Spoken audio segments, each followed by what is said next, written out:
Welcome back to our channel MLT learning hub. हमने previous lecture में देखा था एंटीकोएगुलेंट्स क्या है, कितने टाइप का होता है, हम उसको कैसे ऑब्जर्व कर सकते हैं, वो हमने देखा था। आज हम देखेंगे टाइप्स ऑफ एंटीकोएगुलेंट वाइल, जो हम पैथोलॉजी लेबोरेटरी में ब्लड कलेक्शन के टाइम या टेस्ट करने के टाइम हम जो यूज़ करते हैं वाइल, वो उसकी डिटेल में हम आज की वीडियो में देखेंगे। फर्स्ट टॉपिक है एंटीकोएगुलेंट। एंटीकोएगुलेंट मीन्स दो वर्ड से बना हुआ होता है। एंटी मीन है अगेंस्ट, कोएगुलेंट मतलब क्लॉट। वो क्या करेगा? एंटीकोएगुलेंट मतलब क्लॉट को प्रिवेंट करेगा, ब्लड को क्लॉट नहीं होने देगा। तो वो कैसे? आपने देखा होगा जब इंजरी होती है तो उस साइड से खून निकलना शुरू हो जाता है, लेकिन कुछ टाइम के बाद वो बंद हो जाता है। तो वो कैसे होता है? बॉडी के जो साइड पे इंजरी हुआ होगा वहाँ पे क्लॉटिंग फैक्टर आते हैं। क्लॉटिंग फैक्टर जो है वो 13 टाइप के क्लॉटिंग फैक्टर होते हैं। तो वो क्लॉटिंग फैक्टर है जो ब्लड को क्लॉट होने से प्रिवेंट करेगा, रिस्पॉन्स करेगा, बचाएगा। तो बेसिकली जो जो 13 क्लॉटिंग फैक्टर है वो इंजरी साइट पर आते हैं और एक एक करके वो एक्टिवेट होते हैं और वो जो ब्लड होता है उसको क्लॉट होने से बचाते हैं। बेसिकली एक दूसरे को एक्टिवेट करेंगे, एक दूसरे को करेगा, दूसरा तीसरे को करेगा, ऐसे वो पूरी चेन होती है, वो एक दूसरे को एक्टिवेट करते रहेंगे। इस तरीके से ब्लड को हम वो क्लॉट होने से प्रिवेंट कर सकते हैं, ब्लड लॉस होने से बचा सकते हैं। क्योंकि जब इंजरी हुई होगी या कोई बॉडी पे कोई कर्ट्स होगा तो वो जो 13 क्लोटिंग फैक्टर होते हैं वो प्रिवेंट करने से बचाएगा।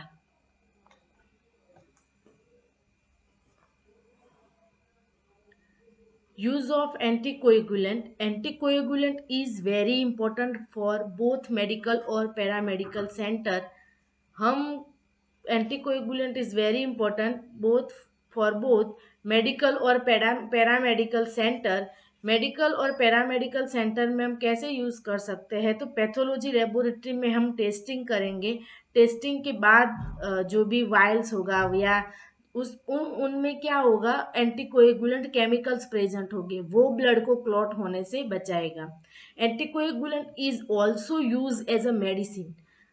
जो हार्ट स्ट्रोक या हार्ट अटैक के पेशेंट होते हैं उनमें ये मेडिकेशंस डॉक्टर प्रिस्क्राइब करता है और उनको उस हिसाब से मेडिसिन लेनी पड़ती है। तो वो एज अ मेडिसिन पर भी वर्क करेगा anticoagulant. To preserve blood cell in blood bank we need anticoagulant. Blood bank में भी वो है एसिडी सीपीडी सेगम, वो जो है वो ब्लड बैंक में भी एंटीकोएगुलेंट की ज़रूरत होती है। Anticoagulant plays vital role in performing the test. तो जो हम टेस्ट परफॉर्म करते हैं उसमें बायोकेमिस्ट्री है, इम्यूनोलॉजी है, हिमेटोलॉजी है, माइक्रोबायोलॉजी है, उन सभी ब्रांच में हम अलग अलग एंटीकोएगुलेंट का यूज़ डिफरेंट डिफरेंट यूज़ करते हैं। वो हम आगे जानेंगे कि कौन सी वाइल हम कौन से ब्रांच में यूज़ कर सकते हैं। एंटीकोएगुलेंट शॉर्ट में उसका मोड ऑफ एक्शन मतलब कहा जाता है कि एंटीकोएगुलेंट क्या काम करता है। तो वो 13 फैक्टर से जुड़े होते हैं, इसमें से कोई एक एक्टिवेट होगा। एंटीकोएगुलेंट क्या होगा? 13 जो क्लॉटिंग फैक्टर है उसका मोड ऑफ एक्शन है कि वो 13 फैक्टर से जुड़े होते हैं, इसमें से कोई एक एक्टिवेट होगा। वो एक फैक्टर है, वो फंक्शन को रोकेगा। जो भी एक फैक्टर वर्क करेगा वो जो ब्लड क्लॉट होता है उस फंक्शन को रोकेगा, यानी कि वो इनएक्टिवेट कर देगा। और चेन वाइज वो एक्टिवेट होते हैं, पूरी चेन होती है तो एक एक्टिवेट हुआ उसके बाद दूसरा, उसके बाद तीसरा, ऐसे पूरी चेन एक्टिवेट होती है। तो वो रोकेगा कैसे? कैसे क्लॉट को रोकेगा? तो वो एक दूसरे को एक्टिवेट करेंगे। 13 में से कोई एक इनएक्टिव हो गया तो आगे वाला वो एक्टिव नहीं हो पाएगा।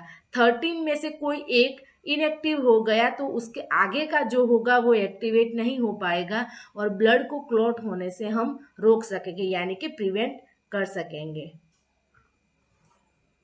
नेक्स्ट है EDTA एंटीकोएगुलेंट, इसका फुल फॉर्म है इथिलीन डायमैन टेट्राएसिटिक एसिड, उसका डाइसोडियम और डाइपोटेशियम सॉल्ट्स भी कहा जाता है। A chemical that binds certain metal ions such as a calcium, magnesium, lead and iron. It is used in medicine to prevent blood sample from clotting and to remove calcium and lead from the body. इसमें fourth clotting factor है calcium, वो inactive होगा और वो जो हमारे blood है उसको हम जो इरिटेट ट्यूब है उसमें लेंगे तो वो K2 और K3 डाइसोडियम और डाइपोटेशियम जो केमिकल होगा वो हमारे ब्लड को क्लॉट होने से प्रिवेंट करेगा। It is used to keep bacteria from forming biofilm. It is a type of chelating agent. Calcium इसमें प्रेजेंट होगा और हम जनरली जो ये इरिटेट ट्यूब होती है उसका जनरली हम स्मीयर बनाने में यूज़ करते हैं बैक्टीरिया की बायोफिल्म। वो क्या करेगा, वो जो सेल साइज है उसको मेंटेन रखेगा, तो हम उसको स्मीयर में भी यूज़ कर सकते हैं। प्रोपोर्शन है उसका 1.5 mg/ml ऑफ ब्लड।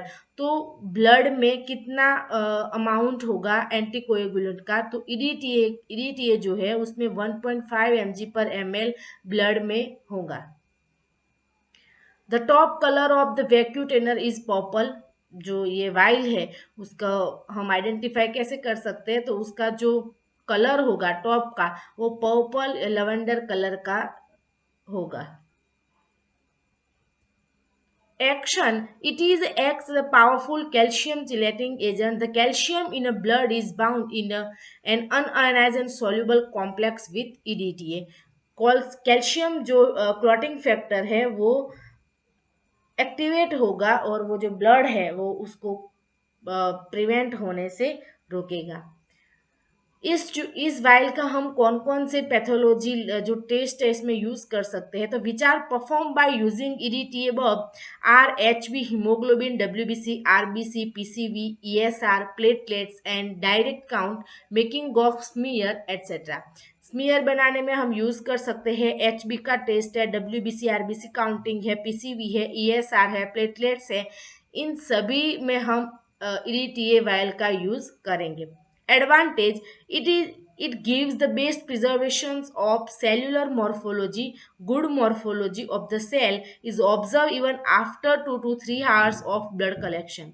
आपने फॉर एग्जाम्पल 2 या 3 घंटे पहले ब्लड कलेक्शन कर दिया है और आपको बाद में मॉर्फोलॉजी चेक करनी है, तो वो morphology check after 2 to 3 hours भी करेंगे तो भी आपको वो सेल मॉर्फोलॉजी है वो कंप्लीट आप उसको ऑब्जर्व कर सकते हैं, वो रप्चर नहीं होगा। तो वो इरिटिए कलेक्शन का एडवांटेज है। अगर आप ब्लड इरिटिए में लिया हुआ है और आपको उसकी मॉर्फोलॉजी आइडेंटिफिकेशन करनी है, चेक करनी है, तो आप उसका इवन आफ्टर 2 to 3 आवर्स बाद भी आप उसको ऑब्जर्व कर सकते हैं। Since platelet clumping inhibit for platelets count this anticoagulant is prefer.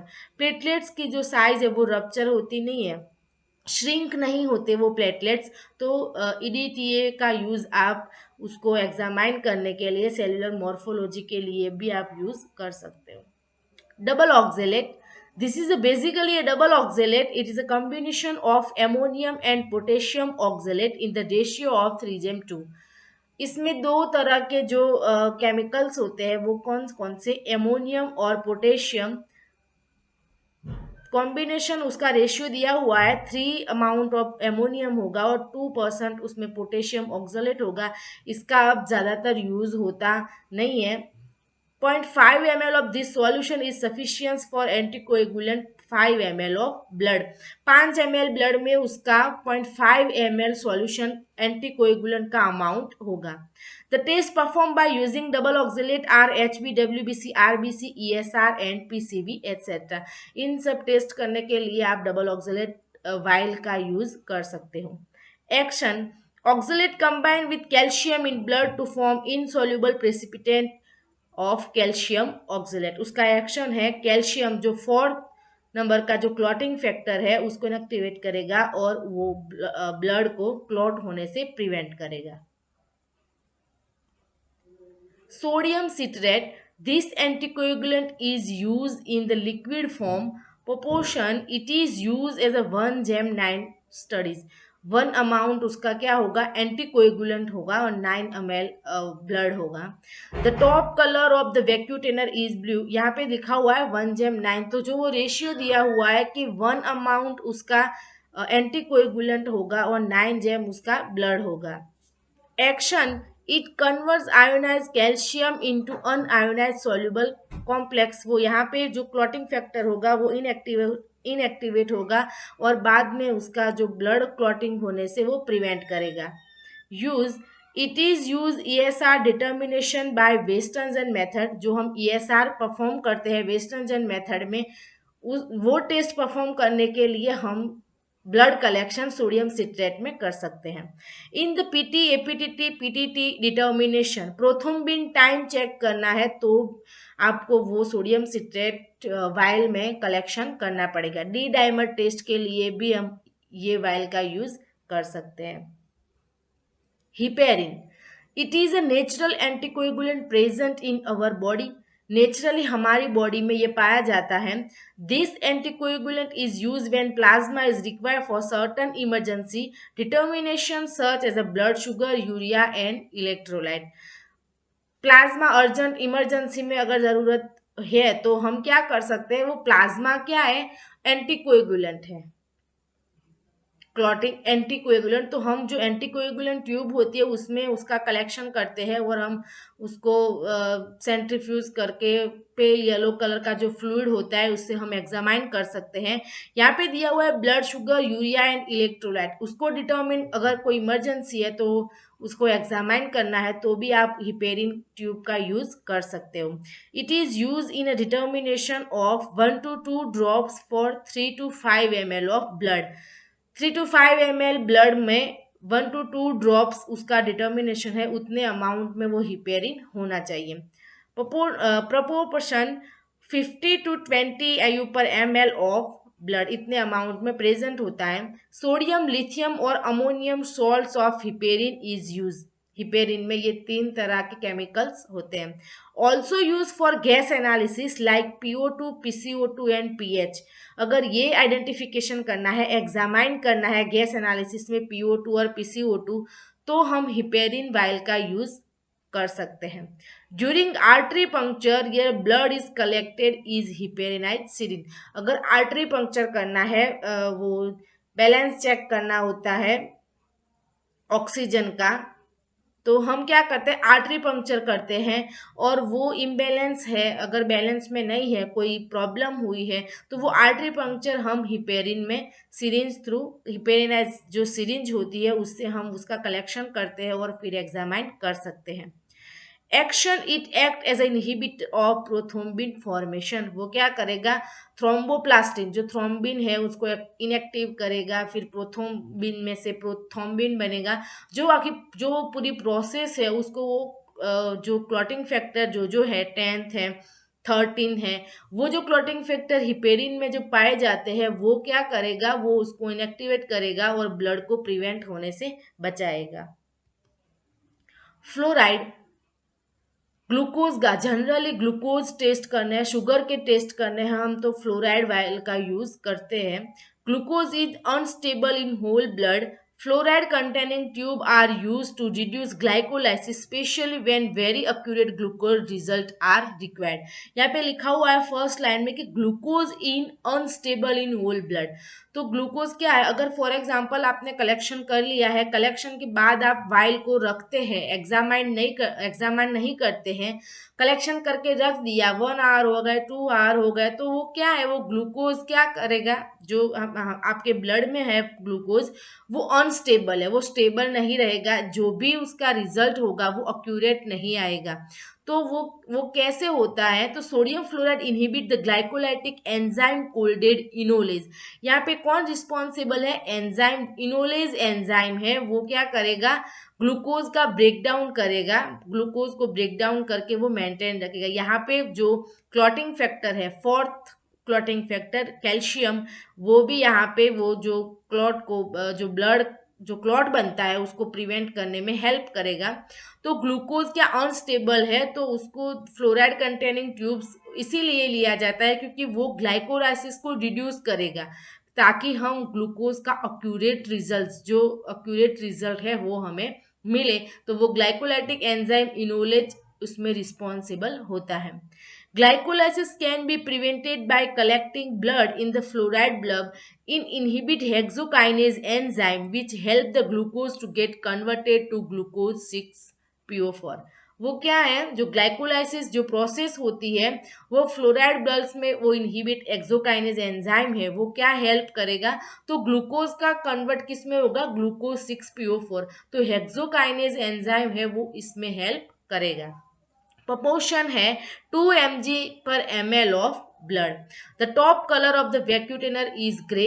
Grey colour का जो वाइल होता है वो फ्लोराइड होता है। यहाँ पे लिखा हुआ है नीचे रिएक्शन लिखी हुई है, ग्लूकोज हेक्सोकाइनेज जो एंजाइम है उसकी प्रेजेंस में ग्लूकोज कन्वर्ट होगा ग्लूकोज 6 फॉस्फेट में। यूज है, this bulb are generally use in glucose sugar test. Generally हम ग्लूकोज शुगर टेस्ट के लिए हम फ्लोराइड ट्यूब का यूज करते हैं। प्लेन ट्यूब सीरम, उसको दूसरे नाम से जाने जाते हैं SST, उसका मीनिंग है serum separating tube. Okay, use it is use for serological and biochemical test. Immunology microbiology में ज़्यादातर यूज किया जाता है। कौन कौन से टेस्ट, CRP है जो बायोकेमिकल टेस्ट है, लीवर फंक्शंस है, कार्डियक है, किडनी है, वो इस तरह के जो फंक्शन टेस्ट है उन सब में हम प्लेन ट्यूब का यूज कर सकते हैं। वो क्या होगा प्लेन ट्यूब, उसमें कोई किसी तरह के एंटीकोएगुलेंट प्रेजेंट नहीं होंगे, यानी कि उसमें ब्लड क्लॉट हो जाएगा। हमें सेंट्रीफ्यूज की मदद से वो उसको सेपरेट करके सीरम का एनालिसिस करना होता है। Take a sterile bulb, do not add any anticoagulant chemical, यानी कि उसमें हमारा ब्लड क्लॉट हो जाएगा, हमें एंटीकोएगुलेंट केमिकल किसी तरह का एंटीकोएगुलेंट प्रेजेंट नहीं होगा। इस वजह से हमने जो ब्लड कलेक्शन किया है वो ब्लड कलेक्शन होने के बाद तुरंत ही उस वाइल में ब्लड क्लॉट हो जाएगा। उसको सेपरेट करने के लिए हम सेंट्रीफ्यूज का हेल्प लेंगे और उसकी मदद से जो सीरम सेपरेट होगा, जो येलोइश कलर का होगा, उसका हम एनालिसिस कर सकेंगे। So that the blood will clot and the yellow color fluid known as a serum will appear। Silica particles, उसमें क्या होगा, सिलिका पार्टिकल्स है वर्क्स एक्टिवेट करेगा जो एंटीकोएगुलेंट है, जो हमने आगे देखा, जो क्लॉटिंग फैक्टर होते हैं EDTA में कैल्शियम होता है, वो क्या करेगा, एक्टिवेट करेगा, और एक्टिवेट करने के बाद वो जो ब्लड होता है उसको क्लॉट होने से प्रिवेंट करेगा। हिपेरिन में हमने देखा 10th और 13 जो फैक्टर होता है वो प्रिवेंट करेगा। यहाँ पे क्या है, सिलिका है जो वर्क्स एक्टिवेट होगा और जो ब्लड है उसको क्लॉट करेगा। प्लेन ट्यूब हम दो तरह का, उसमें जो भी हमें एनालिसिस करना होगा, तो सीरम और प्लाज्मा दो तरह का जो सैंपल है वो हम एनालिसिस कर सकेंगे। तो सीरम की अगर हमें रिक्वायरमेंट है तो हम क्या करेंगे, उसका कलेक्शन प्लेन ट्यूब में करेंगे, यानी कि ब्लड का कलेक्शन हम प्लेन ट्यूब में करेंगे। अगर हमें प्लाज्मा की रिक्वायरमेंट है तो हम उसको एंटीकोएगुलेंट जो ट्यूब है उसमें ब्लड का कलेक्शन करेंगे। It is a pale yellow colour separation from clotted blood, यानी कि जो सीरम का हमें रिक्वायरमेंट है तो हम उसको क्लॉटेड ब्लड से सेपरेट करेंगे और फिर उसका एनालिसिस करेंगे। Blood is collected bulb for serum do not contain fibrinogen in its composition because fibrinogen is used in clotting blood। क्या होगा, अगर हमें सीरम की रिक्वायरमेंट है तो हम उसको एंटीकोएगुलेंट बल्ब में उसका कलेक्शन नहीं करेंगे, प्लेन ट्यूब में उसका कलेक्शन करेंगे। कलेक्शन के बाद हम उसको सेंट्रीफ्यूज की हेल्प से उसको सेपरेट करके फिर सीरम का हम एनालिसिस कर सकते हैं। दूसरी डेफिनेशन है plasma, it is a pale yellow colour separation from anticoagulated blood.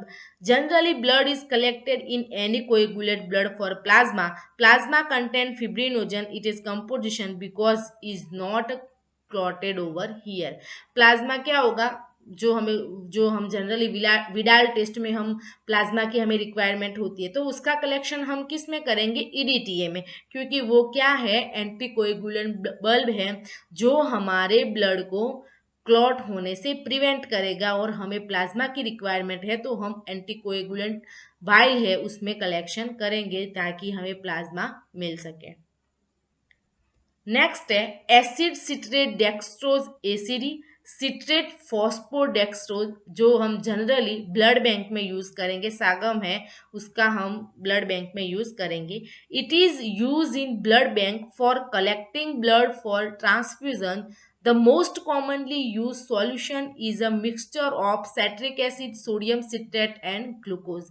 ACD और सीपीडी का जो कॉमनली उसका मिक्सचर क्या होता है, citric acid, sodium citrate and glucose, जो हम जनरली ब्लड बैंक में यूज करेंगे।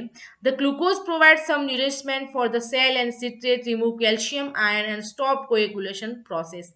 क्या करेगा, कैल्शियम हमने आगे देखा वो फोर्थ क्लॉटिंग फैक्टर है जो प्रिवेंट करेगा ब्लड को क्लॉट होने से प्रिवेंट करेगा, ताकि हमें हमारा एंटीकोएगुलेंट जो हमारी रिक्वायरमेंट होती है उस हिसाब से हमें ब्लड को हम एनालिसिस कर सके। एसिडी और CPD content blood is refrigerated in 2 to 4 Celsius temperature and store to 21 days. अगर हम ये एंटीकोएगुलेंट ब्लड बैंक में यूज करते हैं ब्लड को प्रिजर्व करने के लिए, तो रेफ्रिजरेटर में हम 2 to 4 सेल्सियस पर रख सकते हैं, और हम वो जो एंटीकोएगुलेंट होता है, हम जो ब्लड को प्रिवेंट करने के लिए, प्रिजर्व करने के लिए ब्लड बैंक में यूज करते हैं, उसको हम 21 डेज तक प्रिजर्व कर सकते हैं। If haemoglobin determination and for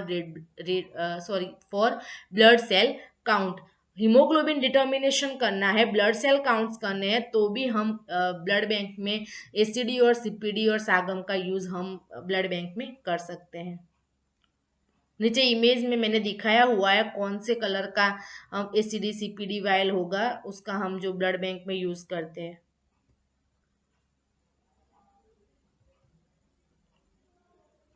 okay, तो आज के इस वीडियो में उम्मीद रखती हूँ कि आपको ये पसंद आया हो। तो लाइक, सब्सक्राइब और शेयर करना ना भूले। Thank you.